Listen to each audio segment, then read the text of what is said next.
그 장담할 수 없다 이 얘기죠. 아무리 연구를 많이 하도 죽기 전에는 그걸 뭐 확신할 수 없다 이런 얘기가 되는 거예요. 그러다 보니까 정토 연구를 수행하면서도 마음이 불안할 수밖에 없는 거예요. 그런 수밖에 없거든요. 내가 아무리 수행을 많이 한다 하더라도 내가 이렇게 어떻게 죽을지, 내가 딱 이렇게 연구를 하면서 죽을 수 있을지, 그건 누가 장담 못하거든요. 이렇게 어떤 일이 일어날지 알죠. 실제로 어떤 분들은 평소에 연구를 잘하다가 임종 때 예를 들어가지고 이 사람이 아들하고 사이가 굉장히 안 좋아요. 근데 엄마가 이제 임종한다 하니까 아들이 어떻게 보러 안 오겠어요.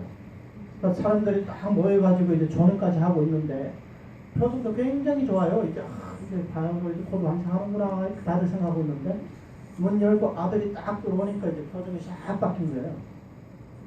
저놈 자식 왜 앞에 나타났나 이러죠. 그러다 나니까 어떻게 되겠어요? 얼굴이 막 굉장히 안 좋게 막 이렇게 변하더니 그냥 이제 죽어버린 거예요. 그러니까 그 자식하고 이제 그런 관계가 있으니까, 이제 악연이 있으니까, 이제 그런 이제 자녀가 생겨나는 거예요. 그러니까 우리 누가 하나 이렇게 장담할 수가 없다는 거예요. 그래서 우리 그런 까닭에 모든 부처님들이 크나큰 자비로서 아미타불의 정토에 귀명할 것을 권유하신 것이다. 설사일생 동안 악업을 지었다 하여도 다만 마음을 모아 오로지 연불만 한다면 모든 업장이 저절로 사라져 반드시 왕생할 수 있다고 한다. 그런데 어찌하여 사람들은 정토 왕생을 하려고 하지 않는단 말인가? 이렇게 이 도닥대사님께서 자비심으로 이렇게 강고하게 우리들에게 이렇게 타이르고 있는 거예요. 왜? 이런 지금 같은 이런 시대에 왜 이렇게 쉽게 갈 수 있는 길이 있음에도 불구하고 너희들은 갈 마음이 없냐? 왜 갈 생각을 하지 않고 있냐? 지금 이렇게 얘기하는 거예요. 그래서 여기에 이제 도닥대사님께서 하신 말씀을 보면 처음에는 성도문과 정토문이라는 이제 교판을 남기시고 또 정토문만이 그 지금 시대에는 성도문이라는 이 문은 이미 닫혀 있고 오직 정토문이라는 문만이 열려 있다. 그런데 이 정토문으로 들어가는 길은 어떤 길이냐? 많은 수행을 해가지고 여러 가지 공덕을 닦아서 회양해서 가라. 그런 얘기가 아니거든요. 나쁜 일을 일삼아 왔다 해도 수명이 다했을 때 10번을 이어서 내 이름을 불러도 왕생할 수 있다. 이런 얘기거든요. 그러니까 임종을 맞이한 사람에게는 10번밖에 예물을 못하기 때문에 10번만 해도 왕생할 수 있다. 근데 우리는 어떤 사람입니까? 우리는 아직 수명이 남아있지 않습니까? 10년이고 20년이고 남아있는 사람은 10년이고 20년이고 연불하라. 이런 얘기예요. 당장 죽게 생겼으면 지금만이라도 연불하더라 왕생할 수 있다. 이런 얘기가 되는 거예요. 그러니까 길게는 평생, 짧게는 10번 내지 한 번. 이게 제 18호입니다. 이것을 먼저 기억하시기 바랍니다. 자, 이제 넘어가십시오. 이제 요문과 홍문이 나와 있는데, 이 요문과 홍문에서, 이 두 가지 내용, 하나는, 정종 스님의 그 선도대사 정토 사상에서, 이 발췌한 내용이고, 또 하나는 정토종 개론회에서 이제 나와 있는 내용이거든요. 이것을 내용이 기니까, 나중에 이제 가셔서 한번 읽어보시고, 이게 이제 핵심 부분만 한번 살펴보도록 하겠습니다. 자, 3쪽에 보면 맨 밑에 보세요.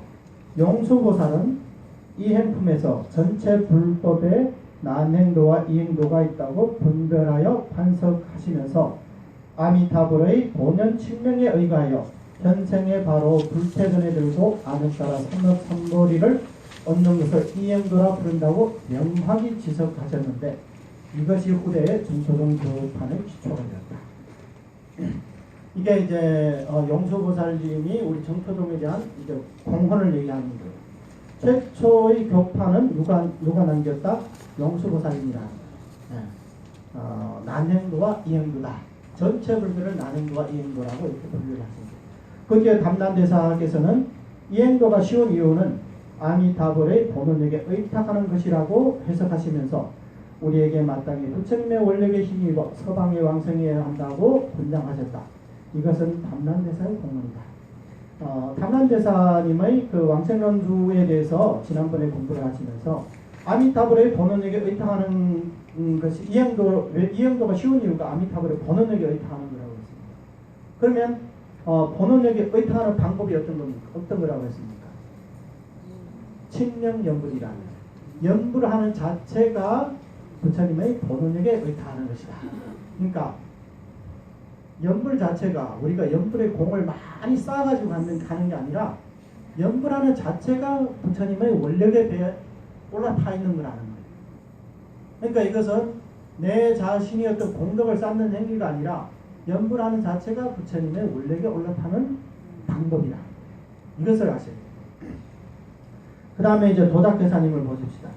도닥대사께서는 체계적으로 대성불법에 성도문과 정도문이 있다고 판명하시면서 말법 시대의 중생들의 근기가 하열하다고 하시고 하나는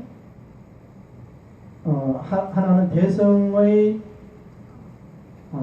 시대와 멀리 떨어져 있고 또 하나는 이치는 심한데 이에는 미미함으로 인해 성도문의 수행은 우리에게 적합하지 않다고 명확하게 지적하시면서 우리에게 유일하게 통하여 들어갈 수 있는 길이 정토문으로 들어가라고 권장하며 인도하셨다. 그러나 방금 말씀드린 내용입니다.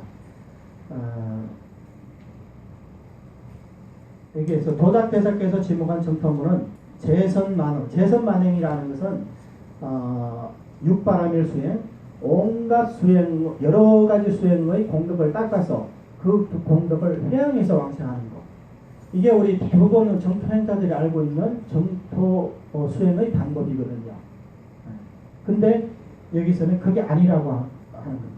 이것을 정토문의 주지로 삼지 않으시고 대경의 뜻을 인용하여 만약 어떤 중생이 설사일생 동안 악업만 지었을지라도 인명종시에 10번을 이어서 나의 명호를 불렀음에도 불구하고 왕생할 수 없다면 성불하지 않겠다고 말씀하셨기 때문에 아미타불의 48원 가운데 제18원을 정토문의 근본 핵심과 유일하게 통하는 길로 삼으신 것이다. 당연히 역시 광경의 하품화생에서 인정의 신녀 왕생과 결합하여 해석하고 설명하신 것이다. 이게 방금 제가 말씀드린 내용입니다. 근데 보세요. 도닥대사의 성정 이문판이 비록 분명하기는 하나 그래도 어떤 사람들은 자신이 본래 닦던 수행 법문에 집착하여 그 자리에서 바로 아미타불의 본원에 개합하여 들어가 전수연불 하기란 어렵다. 마치 계단이 너무 높아서 한 걸음으로 올라갈 수 없는 것과 같다. 자, 그래서 이제 선도대사님께서 또 이제 정토문 내에 교판을 하게 되는데 요문과 홍문이라는 두 가지가 있습니다. 선도대사님은 광경의 교의에 근거하여 정토문을 요문과 홍문 두 가지로 분류하셨는데 이렇게 되면 아주 쉽게 올라갈 수 있다. 마치 높은 계단 밑에다가 반절 깔아 놓으면 쉽게 올라갈 수 있는 것과 같다. 여기서 이제 요문과 홍문이라는 이제 두 가지가 나왔죠. 이제 뒤로 넘겨보세요. 6쪽에 한번 보세요. 6페이지. 이 내용은 나중에 돌아가셔서 한번 읽어보시면 되는 거고. 이제 요홍이문의 판별, 요홍이문판이라고 이렇게 부르거든요. 이제 드디어 이제 선도대사님의 이제 핵심 사상이 이제 들어오게 됐습니다. 그 앞에는 전부 다 이제 선도대사님의 이 정도 사상을 설명하기 위해서 앞에서 이제 그 기초를 지금 이제 다시 넣은 거예요. 이제 정식으로 선도대사님의 요홍이음판에 들어오게 됐습니다. 이제부터 이제 계속 이제 선도대사님의 정도 사상에서 이제 공부하게 되는 겁니다.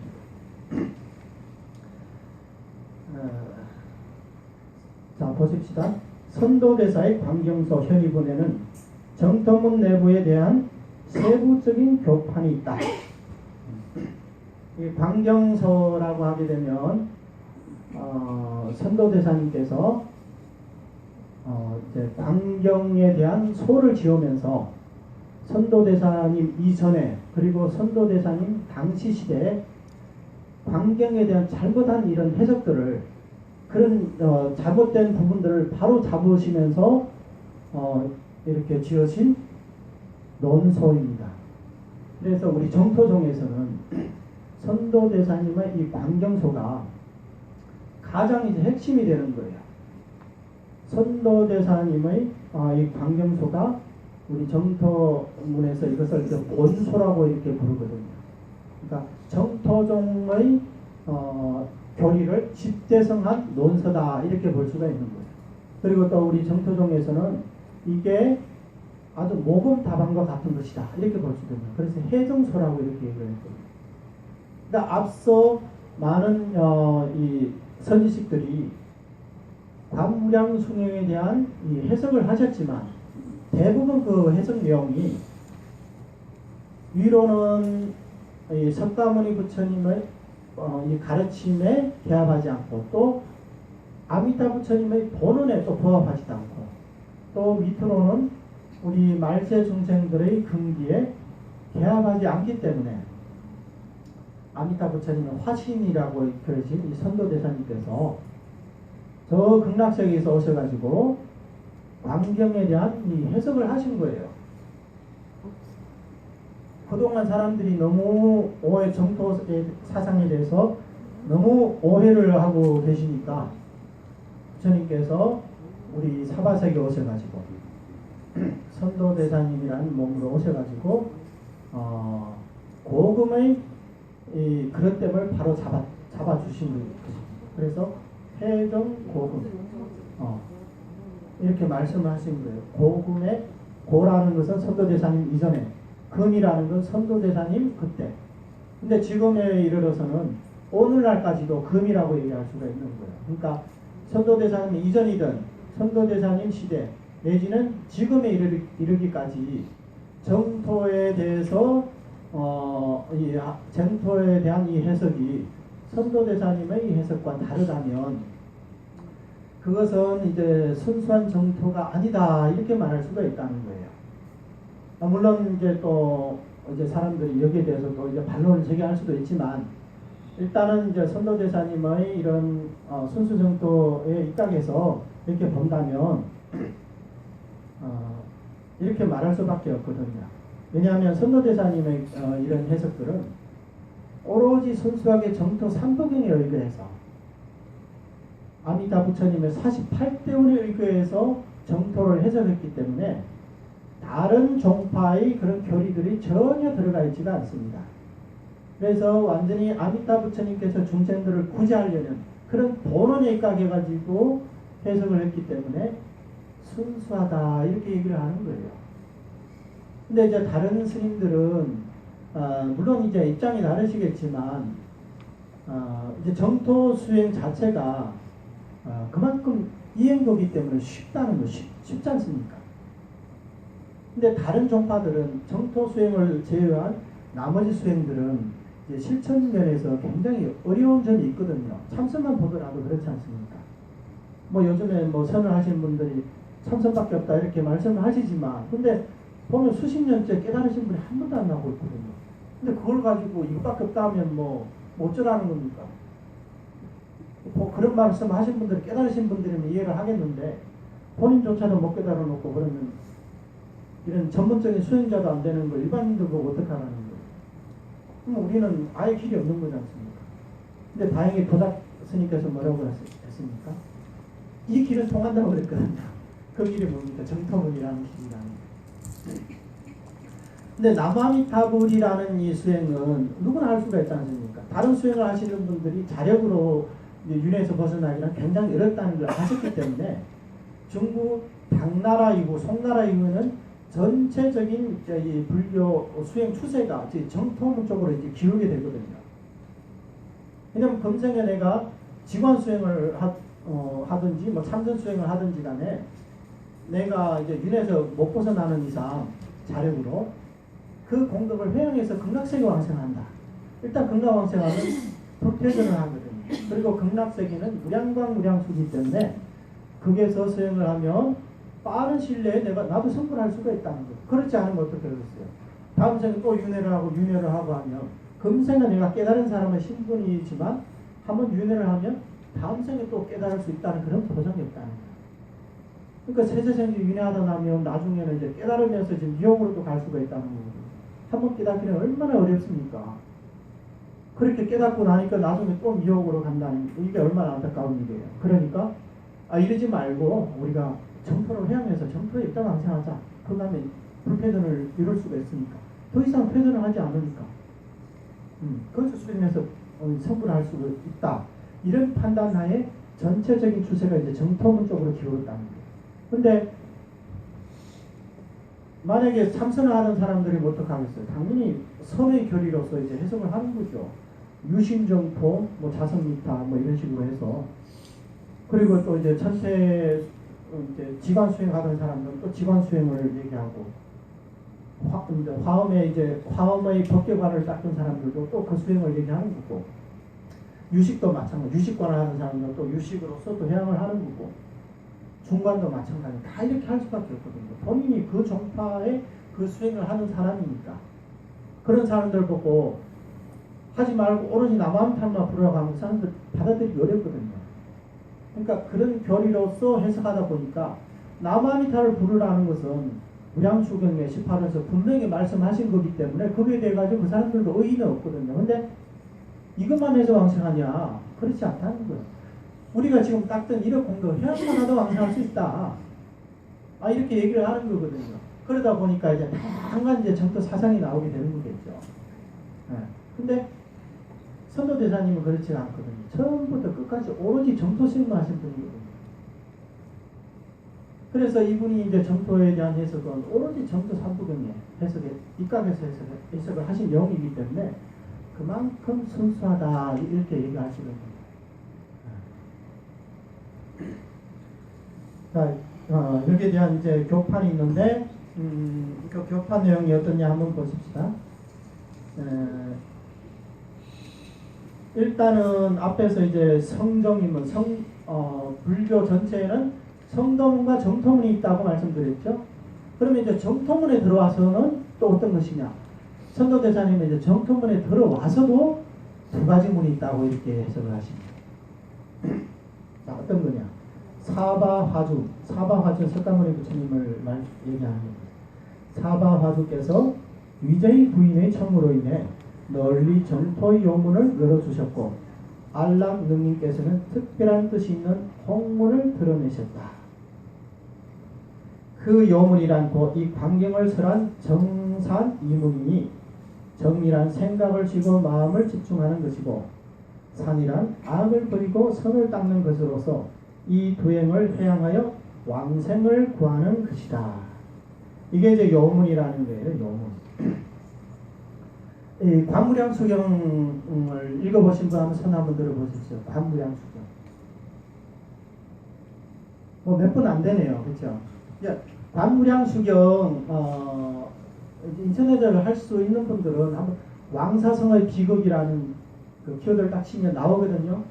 그 굉장히 이제 스토리가 있어요. 근데 막 드라마 한 편의 드라마를 보는 것 같거든요. 한번 나중에 한번 읽어보시기 바랍니다. 그 광경에 대해서 이제 간략하게 이렇게 한번 설명을 드리겠습니다. 광경 내용은 정토 삼부경 가운데서도 광경 내용이 굉장히 좀 특이하거든요. 굉장히 좀 드라마틱하게 이렇게 이제 내용이 전개가 되는데, 맨 처음에 마갈타국, 부처님 시대에 그 마갈타국이라는 그 왕국이 있었는데, 그게 국왕 이름이 빈바사라왕입니다. 빈바사라왕의 이제 부인이 이제 위제의 부인이라고 있고, 또 아들이 한 명 있는데 아사세라는 아들이 있어요. 아사세. 근데 어느 날 이 아사세 왕이 태자가 왕태자죠. 이제 정변을 일으켜서 쿠데타를 하게 됩니다. 자기 부왕을 가두고 어머니를 이제 감금을 하는 거예요. 아버지를 죽이고 어머니를 이제 강건시키는 거예요. 이제 왜 그러냐면 그게 이제 또 이제 긴 내용이 있는데, 일단은 이제 부처님 제자가 이제 제바달타라고 들어보셨죠? 제바달타. 제바달타의 꾀임에 넘어가가지고, 제바달타는 이제 자기가 부처가 되고 싶었거든요. 그러니까 석가모니 부처님을 밀어내고, 자기가 부처가 되고, 또 아사세 왕을 왕으로 세우겠다. 이렇게 얘기를 한 거예요. 근데 왜, 처음에 이제 아사세도, 그거는 있을 수 없는 일이다. 어떻게 감히 부처님이 되고 내가 왕이 지금 부왕이 살아계시는데 어떻게 내가 왕이 될 수 있냐. 또 부왕께서 나한테 이렇게 잘해 주시는데 내가 어떻게 그런 마음을 먹을 수 있냐 하니까 제바달타가 얘기하는 거예요. 사실 당신 그 태자의 아버님이 그렇게 잘해준 건 아니다. 뭔 소리냐 하니까 사실은 이제 전생에 어떤 일이 있었다 이런 얘기를 해주거든요. 그러니까 아사세 왕이 전생에 뭐였냐면 산에서 수행하는 신선이었다고 합니다. 그러니까 선인이라고 합니다. 근데 이 빈바사라 왕이 나이가 들면서도 자식이 없었거든요. 그래서 점쟁이를 불러와가지고 물어봅니다. 나한테 자식이 없냐? 내 명예에 자식이 없냐? 이렇게 그러니까 이제 점쟁이가 저를 딱 보더니 대왕님은 이제 아들이 있을 것이다. 근데 그 아들은 지금 저 어디 산에서 수행하는 수행자다. 그러니까 선인이다. 3년이 지나면 이제 수명이 닿으면 아들로 태어날 것이다. 이렇게 얘기를 해준 거예요. 그러니까 처음에는 듣고 굉장히 좋았는데 생각해보니까 아직 3년을 기다린다니 성격이 굉장히 급한가 봅니다. 그래서 안 된다고 이때 이제 부하들을 보내가지고 그 산을 찾아가가지고 말을 전하라고 합니다. 뭐라고 하냐면 3년 뒤에 당신이 우리 대왕은 이제 아들로 태어날 것이다. 그러니까 알고 있다. 그렇게 얘기를 하는 거니까.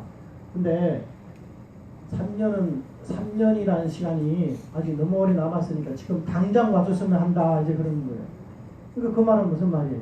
지금 당장 죽으란 말 아니에요. 그러니까 이 선임이 3년 뒤에 내가 갈 거라는 걸 알고 있지만 아직 3년의 세월이 남았으니까 3년만 시간 달라. 그러면 그때 가겠다 하니까 이제 다시 돌아와가지고 이제 대왕한테 얘기하니까 이제 왕이 이제 북한이 이제 화를 내는 거예요. 내가 왕인데 감히 내 말을 안 듣는다. 죽으라면 죽는 거지. 이제 그러는 거예요. 그걸 가가지고 그 이제 선인한테 또 간 거예요. 지금 당장 안 죽으면 죽이겠다고 이제 그러는 거예요. 그러니까 죽기 전에 이 선인이 이제 원을 세운 거예요. 대왕이 마음과 입으로 나를 죽였기 때문에 나도 마음과 입으로 대왕을 죽일 것이다. 이렇게 원을 세우고 이제 죽어버린 거예요. 마음과 입으로 죽였다는 것은 왕이 죽일 마음을 일으키고 입으로 시켰기 때문에 죽이라고 시켰기 때문에 마음과 입으로 죽였다는 거예요. 그래서 나도 그렇게 하겠다. 근데 이제 죽고 나니까 이제 유재분이 임신을 했을 거 아니에요. 임신을 하고 나니까 이제 그 점쟁이가 다시 와서 또 보더니 이제 아들이긴 한데 나중에 국왕한테 해가 될 것이다 이런 얘기를 하는 거예요. 그러니까 그 얘기를 들으니까 좀 섬뜩하거든요. 이놈 자식을 낳아야 돼 말아야 돼 이제 고민을 하게 되는 거예요. 그러다가 나중에 이제 해가 되니까 낳지 말자. 근데 그냥 죽일 수는 없잖아요. 그래서 이제 유재부인과 상의를 하는 거예요. 애를 놓을 때 높은 곳에서 애를 놓는다. 놓자마자 이제 애가 땅바닥에 떨어지게. 그래가지고 이제 그러면 이제 애가 태어나면서 잘못되면 죽었다. 그러면 이제 누가 이제 뭐라고 잔소리 안 하니까 이제 그렇게 마음 먹고 애를 그렇게 낳았어요. 근데 애가 떨어지면서 죽지를 않은 거예요. 새끼 손가락 하나가 이제 부러진 거예요. 근데 애가 우는 소리를 들으니까 그걸 또 품어지 않습니까? 다시 이건 내 아들이다 이런 마음이 들어가지고 그 다음부터 둘이서 지극정성으로 애를 키웠거든요. 그래서 이제 그렇게 키우다 나니까 당연히 이제 애도 이제 부모한테 이제 감사하게 이렇게 생각하고 있지만 그게 이제 제바달타가 그걸 다 떨쳐내버린 거예요. 그러니까 그걸 딱 생각하니까 화가 나거든요. 그래서 이제 쿠데타를 일으켜가지고 자기 아버지를 이제 가둬버린 거예요. 가뒀는데 이제 3-7일이 지나가지고 음식을 안 줬거든요. 그러니까 이제 죽었겠지. 3-7일 밥 안 먹으면 죽지 않습니까? 그래서 이제 죽겠지 이렇게 생각했는데 이제 아사세가 그 감옥에다 가니까 그 문지기한테 물어봐. 대왕이 아직 살아 계시냐? 아직 살아 계십니다. 어떻게 살아 계시냐 하니까 매일 이제 황후께서 오셔가지고 이제 부인이 오셔가지고 몸에 그 인도에 보면 영락이라고 목걸이 비슷한 건데 그게 이제 장신구죠. 거기에다가 이제 포도주 같은 걸 넣어가지고 포도액을 넣고 몸에다는 꿀하고 밀가루를 반죽해가지고 몸에 발라가지고 그다음 옷을 입고 들어가는 거예요. 그래 가가지고 그 음식을 주고 그 이제 포도액을 주고 해서 오히려 매일 또 이제 부처님 제자 부르나 존자가 매일 창문으로 날아오셔가지고 법문까지 해준다는 거예요. 그러니까 얼굴이 더 좋아졌다는 거예요. 죽을 줄 알았는데 이제 더 좋아지니까 너무 화가 나가지고 그 자리에서 칼을 빼고 위제부를 죽이려고 한 거예요. 그러니까 그 밑에 이제 그 대신들이 있는데 아주 유명한 이제 대신 두 명이 있는데 뭐라고 하냐면 역대로 인류가 생겨나서부터 이제 그분은 이제 이렇게 얘기를 합니다. 자식이 왕권을 노리고 자기 부친을 죽인 왕들은 지금까지 많이 있었지만 어머님을 죽인 왕은 없었다. 만약에 어머님을 죽인다면 우리는 더 이상 모실 수가 없다. 그렇게 얘기하면 그러니까 어떻게 하겠어요? 그래가지고 이제 칼을 버리고 어머니를 감금을 시킨 거예요. 더 이상 이제 못 나오고. 그러니까 이 위제 부인이 얼마나 고통스럽게 했습니까? 이 세상이 진짜 이 온통 괴로움밖에 없고 그동안 이제 그 부귀영화를 누렸으면서 중생 마음이 그렇거든요. 본인이 이제 갇히고 이제 사랑하는 남편이 이제 또 이제 곧 죽게 생기고 하니까 마음이 이제 그런 이제 고통을 느낀 거죠. 하나밖에 없는 아들이 자기 아버지를 죽이고 자 엄마인 나를 이렇게 감금을 시켜놓고 아버지 남편도 못 만나게 하고 내가 무슨 죄가 있길래 이렇게 이런 시련을 겪어야 합니까 하면서 계속 통곡을 하는 거예요. 그러면서 부처님이 계시는 저 영축산을 향해 가지고 부처님 제자를 보내셔가지고 저 위로를 좀 해주시기 바랍니다. 이렇게 기도를 한 거예요. 근데 그때 마침 부처님께서 영축산에서 법화경을 설하고 계시다가 그것을 다 아신 거예요, 부처님. 그래서 그 자리에서 사라지고 바로 왕궁에 몸을 딱 놔두신 거예요. 그 다음에 부처님이 제자 아난존자, 목걸린 존자가 매처럼 날아오셨다고 했어요. 하늘로. 부처님은 사라지고 바로 이쪽에 나타난 거예요. 그리고 목걸린 존자가 부처님 좌측에, 아난존자가 부처님 오른쪽에, 그리고 허공에는 제석천왕이라든지 범천들이 꽃비를 뿌리고 내리고 있고. 그러니까 위제부인이 그 상황을 보니까 얼마나 감격스럽겠습니까? 차마 이제 부처님은 부처님은 감히 못 불렀거든요. 어떻게 내가 부처님을 오라고 하겠나 이런 마음으로 부처님 제자를 보내서 저를 위로해 주십시오 이렇게 생각했는데 부처님이 직접 오신 거예요. 왜 오셨겠습니까? 모르죠. 그건 나중에 말씀드릴게요.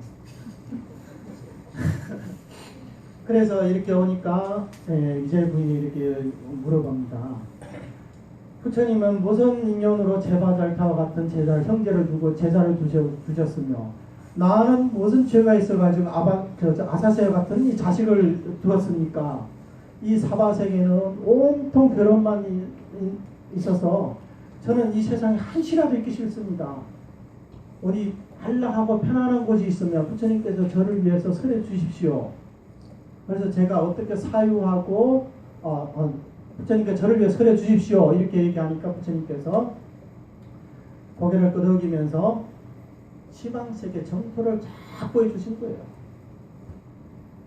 물론 서방 극락세계를 포함해서 다 보여주시면 그러니까 위제의 부인이 다 보고 나서 시방세계의 모든 국토가 청정하고 장엄하지만 저는 그래도 서방 극락세계에 왕생하렵니다. 서방 극락세계가 최고가 낫다는 거예요. 그래서 저 나라에 태어나기 위한 방법으로 제가 어떻게 사유하고 어떻게 관상을 해야 하는지 가르쳐 주십시오. 이렇게 청을 합니다. 그래서 이제 광경의 내용이 이제 시작이 되는 거거든요. 그래서 앞에 이제 관법 수행이 나오는 거예요. 관법 수행. 처음에 일상관, 해가 지는 그 모습을 관하고 그 물을 관하고 유리를 관하고 이런 관법을 이렇게 얘기하게 되는 거거든요.